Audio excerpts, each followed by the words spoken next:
Bogs are wetland areas composed of compressed plant matter known as peat. Peat is high in carbon, which means that in its dry form, turf can be used as fuel. Turf has been cut on Irish bogs and been used to heat homes and feed families for hundreds of years. In 1999, the Department of Arts, Heritage and the Gaeltacht announced that turf cutting was to cease on 53 raised bogs around Ireland that are deemed Special Areas of Conservation, or SACs. Under the new law, turf cutters are expected to stop cutting turf on raised bogs or face fines or possibly prison sentences. The turf cutters of Mona Vila Bog in Listowel, County Kerry, have been told they cannot cut turf on their land anymore. They believe the turf cutting ban is unjust and are refusing to relocate to another bog to cut turf.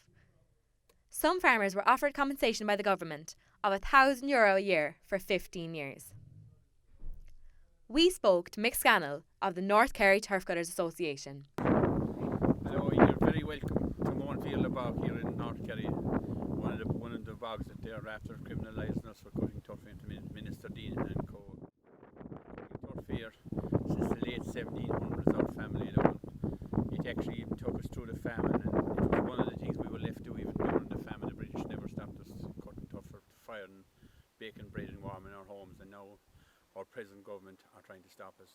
They never at any stage consulted us on it. They forged out the bulldoze their way through the legislation. They drew a line on a map, and they're calling that their bog. There's cattle grazing that for maybe 60 years, and now they're saying that's high bog, and they want to flood all that land. They want to stop the people there taking the water off it. They effectively want to do is take that family and hound them out of their home, flood their farm, and give them €500.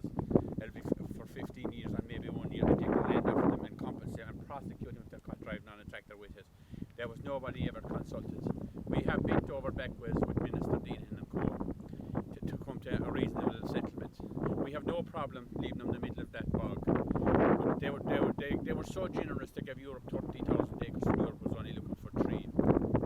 And they kept out all the Mona bogs, and all them are kept out. There's ordinary farmer and the people living around here that they're taking their property off of. That was going out to the road one time. Oh, all this land, this is the tide. Yeah. It's out to the road. And what you're looking at there, the people that bank, that would probably warm 20 families for the year. That's only cutting a foot off of it. 1 foot. And we're not cutting down, making a canal, or we're not making a mine. We're only cutting to the ground level, literally speaking. We're not making holes in the bog and destroying the bog. And I suppose with the argument being the plants and the fauna. The fauna comes back, and before they ever started cutting this bog and opened it up, the bog moved across the road below there in the 1800s. Yeah. Because the water, in a bog, water's like a sponge. If you don't leave go some of the water, the bog eventually moves. It actually moved out down the middle, it opens up because the weight of the water will move the bog. The bog has to be managed. And maintained. Yeah, in fact, you're after learning now when bogs aren't burned. The grouse will disappear out the bog because they need 3 different stages of heather. Oh, We have everything in this bog. Yeah. We have every type of wildlife. Okay. And we're cohabiting, coexisting with them. And if they stop us, if they flood this bog, all that wildlife will disappear. The pheasant can't live in the swamp. The wild duck will fly in and fly out. But the pheasants are nesting there. The pheasants are nesting there because the ground is dry. And if they flood the bog, all the wildlife, the lark and all cannot nest. They're going to be gone. Yeah. And they can't seem to grasp that. They're saying. Well, I'm challenging anyone you know. Name one species we've got rid of out of this bog. Apart from the one Dina who wants to get rid of the human being. That's the only species we want to know that they're bent on getting rid of. There is no species that we're aware of that disappeared in this bog. In fact, more species are coming in. There's actually deer coming in here now that was never on a living memory of us. There's not that much land. What we have taken off of that would be a foot a year. A metre a year in depth. And that will grow back. That may never go back, but the head and all come back the way it was. Yeah. And that's all we are taking. And we're doing that since time began. There's been turf being cut by people in this bog. And they're throwing it to Europe. This is not Europe's law. This is the Irish government brought in this law. Europe said take 3,000 hectares of any part of a bog. 3% of one bog will do. They took 100% of this bog and they left other bogs alone. They drew a line across the bog over there and they get people a pile of money to sell it, which is the people's right to sell it. An imaginary line. And you can cut it this side of the line. You can't cut it the other side of the line. Has there been many people that have like agreed to the money? And Well, a lot of people that weren't cutting jumped on the bandwagon and took the money. Oh, yeah. But I don't think, did 5 genuine turf cutters take money? More of them got frightened into taking the money. But the genuine turf cutter that was cutting for his house, very, very few of them. We'll challenge anyone.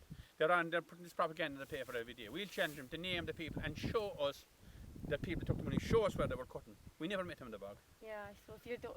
We were born and bred and starved here. Like, we never met them people.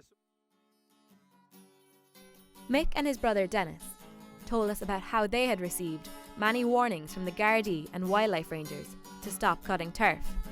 We received footage from Mick of one such confrontation, shown here, from the 24th of May 2012. Just 4 days previously, 2 Listowel turf cutters had been arrested for cutting turf on Mona Vila Bog.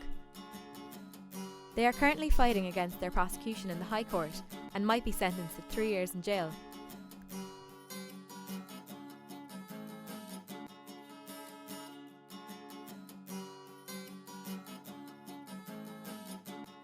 To find out about the arguments in favour of the turf cutting ban, we went up to Rathangan, County Kildare, to speak with Tygo Kirkara of the Irish Peatlands Conservation Council.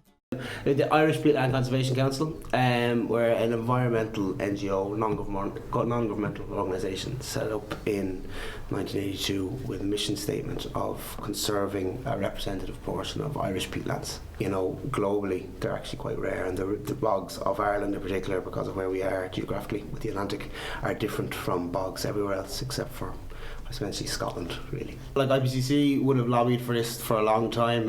We would have been heavily involved in when they originally designated SACs and the surveys and stuff like that, where we were trying to push that, push the conservation of sites. So, like, you know, the 53 SACs are 4% of the entire peatland cover of Ireland, because it's 4% of bogs is what's affected by the turf cutting ban, and it's probably the 4% are the best 4% remaining in the country. So just to conserve them, I think it's very important. Can I ask you, what do you think of people actually being prosecuted?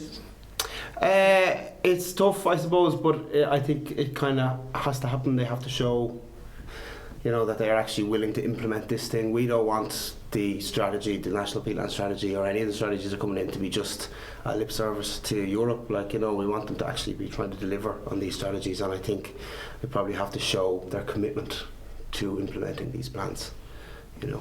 Okay. There's a number of plans at play at the minute. There's like the Peatland Strategy, there's the Raised Bog Management Plan, and there's the NHA Review, which are all out for consultation at the minute. And they're supposed to guide policy on all peatlands in Ireland. So that would be everybody, that would be Bordamona, Quilcha, you know, undesignated sites, our sites, everybody who owns peatlands essentially would be affected by that. And then the Raised Bog Plan, I suppose, is aimed specifically at, the Raised Bog SAC management plan is aimed specifically at the 53 SACs, which are probably the more contentious turf cutting ones. So what they're trying to do there is draw up management plans for all of those sites. And the work on, say, compensation and relocation, like that's all ongoing in the background, I suppose, through the Peatlands Council. Around the table as well, you know, because we need to thrash it all out. A lot of things have to be worked out, I suppose, before the situation probably is going to take a long while before it's all fixed, you know, really. But it's still ongoing. Yeah, ongoing processes. We need more communication of, you know, like, I think everyone, like, we sit on the Peatlands Council, which is the government set up body to make up this peatland strategy and all those policies, you know, and I think everyone on that would really like to see the TCCA come back to that, because, you know, and have that representation, because the IFA are there, but the TCCA we'd also like to have them there, just because, you know, bring them into the process as well, because they were there initially, and then went off it, but we'd like them back. We're in Lullymore, is the middle of the turf cutting community. Like, everyone here cuts turf. People like our gardener here cuts turf. Like, we're not against the cutting of turf, we're just pro the preservation of really good sites that we have. It's a fair point. Like, it is quite hard, because, you know, it's their family's plot, I suppose, you know, because I think the argument of the traditional cutting of turf is not really valid. If you're using a machine where your grandfather used to use a slan, you can't say that's continuing a tradition. But the tradition of cutting turf, and say the cultural resonance of cutting turf, I suppose, like, that is still you still can do that if you choose the relocation option, so that you can move on to a different bog. You can still do all the turf cutting, you can still go out and do the process, and like if you do relocate, the title of the land in the SAC bog is still yours. Like you still theoretically own that, it's just you're asked not to cut turf on it. Just to give me an acre bog 15 miles away from Longford, which I have 20 acres about here, and I can cut any place in 20, and I agree to that. My family is cutting here 200 years. But no, and like turf cutting is obviously very important to a lot of people. And I don't think anyone really wants to eradicate turf cutting as a tradition. I don't think that's what anyone's goal in this really.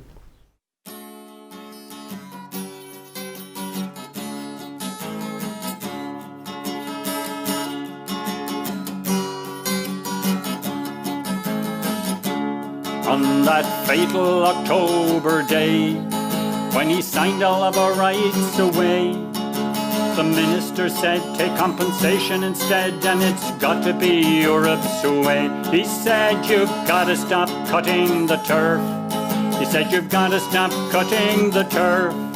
There'll be no more cutting, turning or footing. You've got to stop cutting the turf. Don't be the man they take from the bog, or a pawn in the government's plan. For only a fool would observe such a rule. No, they can't take the bog from the man.